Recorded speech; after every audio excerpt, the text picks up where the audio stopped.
Welcome to டேப் ஐஸ். So இந்த வீடியோவில் என்ன பார்க்க போகிறோம்னா எஸ்எஸ்சியில் நம்மளுக்கு செலெக்ஷன் ஃபேஸ் 14ஓட நோட்டிஃபிகேஷன் வந்திருக்கு. ஸோ இந்த எக்ஸாம் பார்த்தீங்கன்னா similar to SSC CGL CHSL அந்த பேட்டர்ன் தான். So maths reasoning English GS எல்லாமே இருக்கும். பட் இதில் ஒரே ஒரு விஷயம் என்னன்னா ஆக்சுவலாக இதில் எல்லாமே கலந்து வரும். ஸோ இதில் வந்து பார்த்தீங்கன்னா 10th குவாலிஃபிகேஷனான போஸ்ட் இருக்கும், 12th குவாலிஃபிகேஷனான போஸ்ட் இருக்கும், கிராஜுவேட்டுக்கான போஸ்ட் இருக்கும். இந்த செலெக்ஷன் ஃபேஸ் அப்படின்றது ஆக்சுவலாக அந்தந்த டிபார்ட்மெண்ட்டில் ஒவ்வொரு போஸ்ட்டு போடுவாங்க. அந்த போஸ்ட்டில் நம்ம தனித்தனியாக அப்ளை பண்ணுற மாதிரி இருக்கும். இப்போ எப்படி சிஜிஎல் அப்படின்னா நம்ம மொத்தமாக அப்ளை பண்ணுறோம்ல, ஒரு எக்ஸாம் தான் அப்ளை பண்ணுறோம், அதில் வந்து வேரியஸ் போஸ்ட் இருக்கும். ஆனால் இங்கே வந்து அப்படி கிடையாது, ஒவ்வொரு போஸ்ட்டுக்கும் நம்ம தனித்தனியாக அப்ளை பண்ணுற மாதிரி இருக்கும். ஸோ அந்த போஸ்ட் வந்து 10th லெவலில் இருக்கலாம், 12th லெவலில் இருக்கலாம், கிராஜுவேட் லெவலில் இருக்கலாம். இது நோட்டிஃபிகேஷன் லாஸ்ட்டில் கொடுத்துருப்பாங்க, என்னென்ன போஸ்ட்டு என்னென்ன வேகன்சி என்னென்ன டிபார்ட்மெண்ட் கீழே வருது அப்படின்றது. பட் இதோட பேட்டர்ன் என்ன அப்படின்னு பார்த்தீங்கன்னா சிஜிஎல் பேட்டர்ன் தான். மேக்ஸ் ரீசனிங் இங்கிலீஷ் ஜிஎஸ் அப்படின்றது தான். ஸோ கவுண்ட் அதே மாதிரி தான் இருக்கும். பட் இதில் புதுசாக ஒரு விஷயம் கொண்டு வந்திருக்காங்க, என்ன அப்படின்னு பார்த்தீங்கன்னா செக்ஷனல் டைமிங். ஸோ இதுதான் ரொம்ப முக்கியமானது. செக்ஷனல் டைமிங் இது கொண்டு வந்திருக்காங்க. இந்த செக்ஷனல் டைமிங்னா என்ன, எப்படி பிரிச்சிருக்காங்க அப்படின்றதெல்லாம் நான் நோட்டிஃபிகேஷனில் கீழே அது வரப்போ சொல்கிறேன். ஸோ நோட்டிஃபிகேஷனை ஒரு ஓவர்வியூவாக பார்த்துக்கலாம் ஃபுல்லாக. இப்போ ஃபஸ்ட்டு என்னைக்கு எக்ஸாம் டேட் அப்படின்னு பார்த்துருக்கீங்கன்னா அப்ளை பண்ணுற டேட் சொல்லியிருக்காங்க. So date for online submission பார்த்தீங்கன்னா ஏப்ரல் 13 மே 4 வரைக்கும் அப்ளை பண்ணலாம். ஸோ லாஸ்ட் டைம் இது வந்து எப்பயுமே கொடுக்குறதா உங்களுக்கு பேமெண்ட்டுக்கு ஒரு நாள் தள்ளி கொடுப்பாங்க. ஸோ ஏன்னா சர்வர் இஷ்யூவாக இருக்கும்ல, அதனால பேமெண்ட்டுக்கு ஒரு நாள் எப்படி எக்ஸ்ட்ரா கொடுப்பாங்க. அதுக்கப்புறம் கரெக்ஷன் விண்டோ. ஸோ எக்ஸாம் பார்த்தீங்க அப்படின்னா ஜூன் மாதம் வரும்னு சொல்லியிருக்காங்க டென்டேட்டிவாக. ஸோ இந்த நோட்டிஃபிகேஷன் அடுத்து ஆக்சுவலாக ஆனுவல் கேலண்டர் படி இந்த நோட்டிஃபிகேஷன் அடுத்து சிஜிஎல் நோட்டிஃபிகேஷன் வரும். அதனால் இப்போ இது ஜூன் வந்துச்சுன்னா கண்டிப்பாக அது என்னது ஜூன் எண்டு இல்லை ஜூலை எண்டில் எக்ஸாமே வந்துடும். இதுக்கு அடுத்து கண்டிப்பாக சிஜிஎல் நோட்டிஃபிகேஷன் வரும். சேம் சிலபஸ் தான் ரெண்டுக்குமே. ஓகேவா? இப்போ நெக்ஸ்ட் என்ன போட்டுருக்காங்கன்னா இந்த பிடிஎஃப் ஆக்சுவலாக வந்து ஒரிஜினல் பிடிஎஃப்லேருந்து கட் பண்ணி கொண்டு வந்திருக்குது. நமக்கு என்ன தேவையோ அதை மட்டும் ரொம்ப கிறிஸ்பாக கட் பண்ணி கொண்டு வந்திருக்கோம். ஸோ ஒரிஜினல் பிடிஎஃப்லேருந்து கட் பண்ணது தான் இது. ஸோ ஏஜ் லிமிட் பாருங்களேன், நிறைய போஸ்ட் நான் சொன்னேன்ல, இப்போ 10th 12th 11 ஒவ்வொரு போஸ்ட்டுக்கும் ஒவ்வொரு ஏஜ் லிமிட் இருக்கும்ல, அதுதான் கொடுத்துருக்காங்க. இப்போ ஒருவேளை 18லேருந்து 25 வரைக்கும் ஏஜ் லிமிட் அப்படின்னு இருந்துச்சுன்னா அவங்களோட டேட் ஆஃப் பர்த் என்ன, இந்த டேட் ஆஃப் பர்த்தில் வந்து ஒரே ஒரு விஷயம் தான், இந்த மாதிரி ஏரோ மார்க் போட்டு வச்சுக்கோங்க. அப்படின்னா என்ன அர்த்தம்னா இந்த டேட்லேருந்து இந்த டேட்டுக்குள்ளே இருக்கணும். ஸோ இதுக்குள்ளே நீங்கள் வந்து எந்த டேட்டில் இருந்தாலும் நீங்கள் வந்து இந்த போஸ்ட்டுக்கு இந்த ஏஜ் லிமிட் க்ரைட்டீரியாவுக்கு நீங்கள் அப்ளை பண்ணலாம் அப்படின்னு அர்த்தம். இது வந்து யாருக்கு அப்படின்னு பார்த்தீங்கன்னா ஜென்ரல், அதாவது அன்ரிசர்வ்டு கேட்டகரி. ஒருவேளை ஓபிசியாக இருந்தாங்க அப்படின்னா இந்த அப்பர் ஏஜ் லிமிட்ல இருக்கிற 25லேருந்து 3 வருஷம் எக்ஸ்ட்ரா. ஒரே எஸ்சியாக இருந்தாங்கன்னா 5 வருஷம் எக்ஸ்ட்ரா. ஸோ அது மட்டும் பார்த்து வச்சுக்கோங்க, அதுவும் கீழே வரும் சொல்கிறேன். இப்போ 18 to 25 அப்படின்னா இதுதான் வந்து அந்த டேட் ஆஃப் பர்த்துக்கான லிமிட்டு. ஸோ 18 to 27 அப்படின்னா இதுதான் டேட் ஆஃப் பர்த்துக்கான லிமிட்டு. 18 to 28 18 to 30ன்றது ஒவ்வொன்றும் கொடுத்துருப்பாங்க. ஸோ ஒவ்வொரு போஸ்ட்டுக்கும் ஒவ்வொரு ஏஜ் லிமிட் இருக்கும்ல, ஸோ அதுதான் கொடுத்துருக்காங்க. அந்த ஏஜ் லிமிட்டுக்கான டேட் ஆஃப் பர்த் கொடுத்துருக்காங்க, இந்த டேட்லேருந்து இந்த டேட்டுக்குள்ளே இருக்கணும் அப்படின்றது. ஸோ அவ்வளோதான். அது ஆல்ரெடி சொன்ன மாதிரி தான். ஏஜ் ரிலாக்ஸேஷன் பார்த்தீங்க அப்படின்னா ஓபிசி அப்படின்னா 3 years, எஸ்சி எஸ்டினா 5 years, பிடபிள்யூ கேண்டிடேட்ஸ்க்கு 10 years. ஸோ இதெல்லாமே கொடுத்துருப்பாங்க. நம்மளுக்கு முக்கியமாக தெரிஞ்சுக்க வேண்டியது இதுதான். ஃபீஸு அடுத்து ஃபீஸ் டீடைல்ஸ் பார்த்தீங்கன்னா 100 ரூபா. ஸோ இந்த 100 ரூபா அப்படின்றது யாருக்கு ஃபீஸ்லாம் வராது அப்படின்னு பார்க்கலாமா? ஸோ இந்த 100 ரூபா யாருக்கு பார்த்தீங்கன்னா ஜென்ரல் கேண்டிடேட், ஓபிசி மேல் எல்லாருமே 100 ரூபா கட்டுற மாதிரி இருக்கும். இப்போ ஃபீமேல் அப்படின்னு பார்த்தீங்கன்னா அவங்களுக்கு உமன் கேண்டிடேட்ஸாக இருக்கட்டும், இல்லை வந்து எஸ்சி எஸ்டி கேண்டிடேட்ஸாக இருக்கட்டும், அவங்க எல்லாத்துக்குமே பிடபிள்யூ கேண்டிடேட்ஸு யாருக்குமே எக்ஸ் சர்வீஸ் மேன் யாருக்குமே என்னது எக்ஸம்ப்ஷன் ஃபீஸ், அதாவது அவங்களுக்கு எல்லாம் ஃபீஸ் கிடையாது. அப்போ அவங்களுக்கு என்னது ஃபீஸ் கிடையாது, எத்தனை போஸ்ட் வேணாலும் அப்ளை பண்ணலாம். இப்போ நம்ம வந்து அப்ளை பண்ணணும் அப்படின்னா ஃபீஸ் இருக்கு அவங்களுக்கு 100 ரூபா அப்படின்னா ஒரு போஸ்ட்டுக்கு நம்ம 100 ரூபா கட்டி அப்ளை பண்ணுற மாதிரி இருக்கும். அப்போ நீங்கள் வந்து ஒவ்வொரு போஸ்ட்டுக்கும் தனித்தனியாக நீங்கள் 100 ரூபா பே பண்ணிகிட்டே இருக்கணும். இப்போ இதே உமனாக இருந்தாங்க, இல்லை வந்து எஸ்சி எஸ்சியாக இருந்தாங்க, பிடபிள்யூ கேண்டிடேட்னா அவங்க எத்தனை போஸ்ட் தான் அப்ளை பண்ணலாம். ஸோ இதெல்லாம் வந்து கேர்ள்ஸ் பார்த்தீங்கன்னா நிறைய போஸ்ட், ஒரு 100 போஸ்ட் 150 போஸ்ட் கிட்ட அப்ளை பண்ணுவாங்க. ஸோ இப்போ போஸ்ட்டுக்கு 100 ரூபா இருக்கனால நம்ம ஒரு 10 போஸ்ட் அப்ளை பண்ணாலே 1000 ரூபா வந்துடும். அதனால் நீங்கள் அதை பார்த்துட்டு உங்களுக்கு வந்து இது கரெக்டாக இருக்குது, எந்த போஸ்ட் அப்ளை பண்ணால் நம்மளுக்கு கிடைக்கிற மாதிரி இருக்குது அப்படின்றத பார்த்து அப்ளை பண்ணலாம். இது பார்த்தீங்க அப்படின்னா என்ன அப்படின்னா எக்ஸாம் சென்டர் வந்து சதர்ன் ரீஜன், நம்ம சதர்ன் ரீஜன் தான் வரும். சதர்ன் ரீஜனில் எங்கெல்லாம் இருக்குது அப்படின்னு பார்த்தீங்கன்னா ஸோ இதெல்லாம் வந்து சதர்ன் ரீஜன்ல ஆந்திரா, புதுச்சேரி, தமிழ்நாடு, தெலுங்கானா இருக்குது. நம்மளுக்கு தமிழ்நாட்டில் பார்த்தீங்கன்னா சென்னையில் இருக்குது, கோயம்புத்தூரில் இருக்குது, மதுரையில் இருக்குது, சேலம், திருச்சி, திருநெல்வேலி, இது எல்லாமே என்னது எக்ஸாம் சென்டர்ஸ். ஸோ இங்கே தான் வந்து எக்ஸாம் செலெக்ஷன் ஃபேஸ் எக்ஸாம் போட்டாங்கன்னா இங்கே தான் எக்ஸாம் சென்டர் போடுவாங்க. ஓகே, அடுத்து முக்கியமானது இதுதான் ஸ்கீம் ஆஃப் எக்ஸாமினேஷன். ஆக்சுவலாக இந்த ஆல்ரெடி சொன்ன மாதிரி தான்.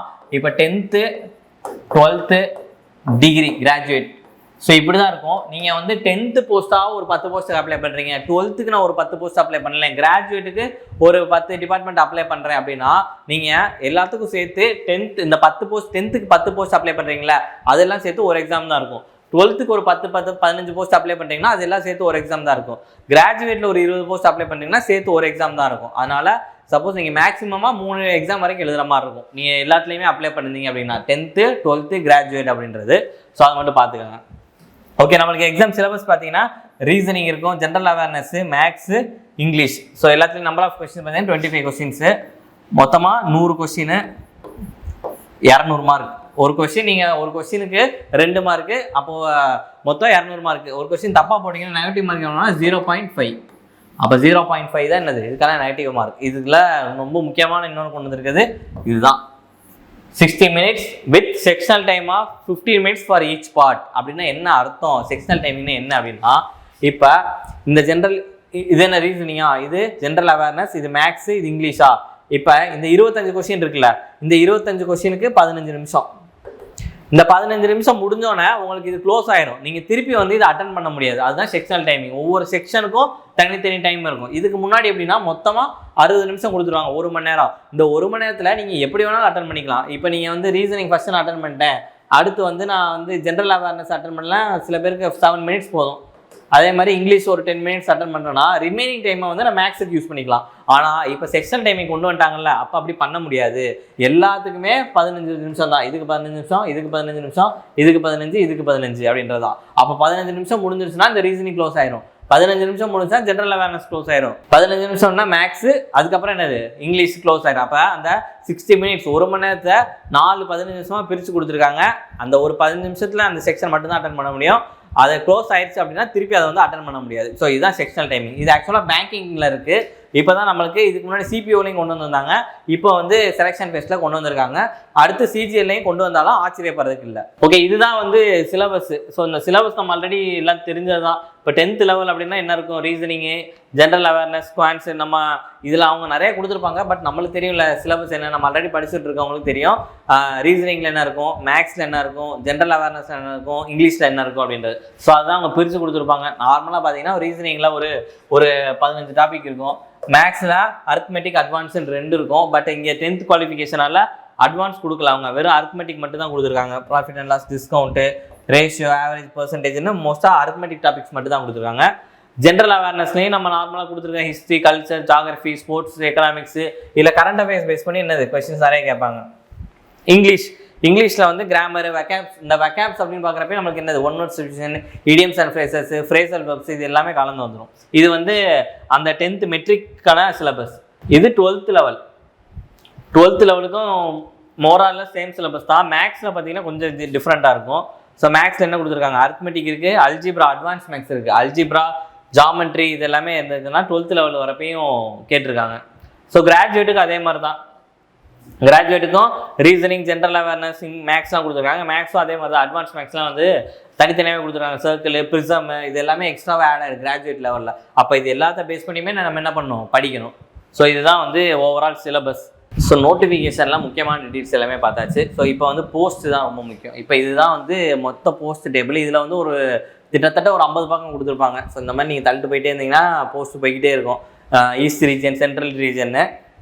இந்த போஸ்ட்டில் நீங்கள் உங்களுக்கு எது எலிஜிபிளாக இருக்குது. இப்போ பார்த்தீங்கன்னா வேகன்சி ஒவ்வொன்றும் பிரித்து கொடுத்துருக்காங்களா, ஜென்ரலுக்கு, ஓபிசி, எஸ்சி, எஸ்டி எல்லாத்துக்கும் பிரித்து கொடுத்துருப்பாங்க வேகன்சி. ஸோ நம்மளுக்கு பார்த்தா தெரியுங்க, இங்கே வந்து SC, ST, OBC, general, EWS, total, so ex service man எல்லாத்துக்குமே நான் வேகன்சி பிரித்து கொடுத்துருக்காங்க. இப்போ ஸ்டெனோகிராஃபர் அப்படின்னா இது வந்து நம்ம வெப்சைட்டில் போட்டிருப்பாங்க, இதுக்கு என்ன எலிஜிபிலிட்டி, யாரெல்லாம் அப்ளை பண்ணலாம் அப்படின்றது. ஸோ அதை நம்ம பார்த்து நம்மளுக்கு வந்து இது பார்த்தீங்கன்னா நிறையா போஸ்ட் இருக்கும்.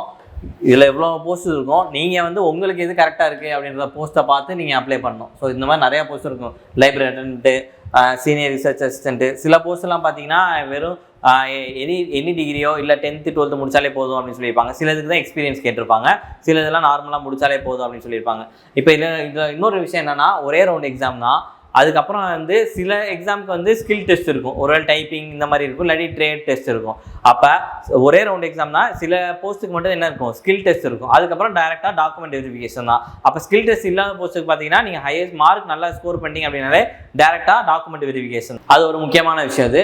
ஸோ இதில் வந்து பார்த்தீங்கன்னா 10th level, 12th level, graduate level எல்லாமே கலந்து தான் இருக்கும். ஸோ இங்கே பார்த்தீங்கன்னா உங்களுக்கு தெரியும், இங்கே இது கிராஜுவேஷன் போட்டிருக்காங்களா, இது 10th லெவலா. ஸோ இது வந்து 12th லெவல். இந்த போஸ்ட்டை பொறுத்து அவங்க இது மாறும். போஸ்ட்டை பொறுத்து என்ன குவாலிஃபிகேஷனு, அதோட பே லெவலு, அதோட அமௌண்ட்டு எல்லாமே மாறும் உங்களுக்கு. ஸோ இது வந்து எந்த ஏஜ் லிமிட்டு, லெவல் 4 லெவல் 5ன்றது மாறும். ஸோ இதுதான் இந்த மாதிரி போஸ்ட் உங்களுக்கு நிறையா கொடுத்துருப்பாங்க. ஸோ இதை நீங்கள் ஓனாக பார்த்து உங்களுக்கு எது கரெக்டாக இருக்கும் அப்படின்றத பார்த்து நீங்கள் அப்ளை பண்ணுற மாதிரி இருக்கும். ஓகேவா? சரி, இந்த நோட்டிஃபிகேஷன்லாம் முக்கியமான விஷயங்கள் இதெல்லாம் இதான். ஸோ முக்கியமாக இந்த நோட்டிஃபிகேஷன் சொல்ல வந்தது செக்ஷனல் டைமிங் கொண்டு வந்திருக்காங்க. அது மட்டும் தான். நீ அடுத்து வரப்போகிற சிஜிஎல் நோட்டிஃபிகேஷன்லையும் செக்ஷனல் டைமிங் கொண்டு வராங்களா அப்படின்றத பார்க்கலாம். ஸோ இந்த நோட்டிஃபிகேஷன் பற்றின வேறு ஏதாச்சும் டவுட் இருந்தாலும் கமெண்ட் செக்ஷனில் கமெண்ட் பண்ணுங்கள். தேங்க்யூ.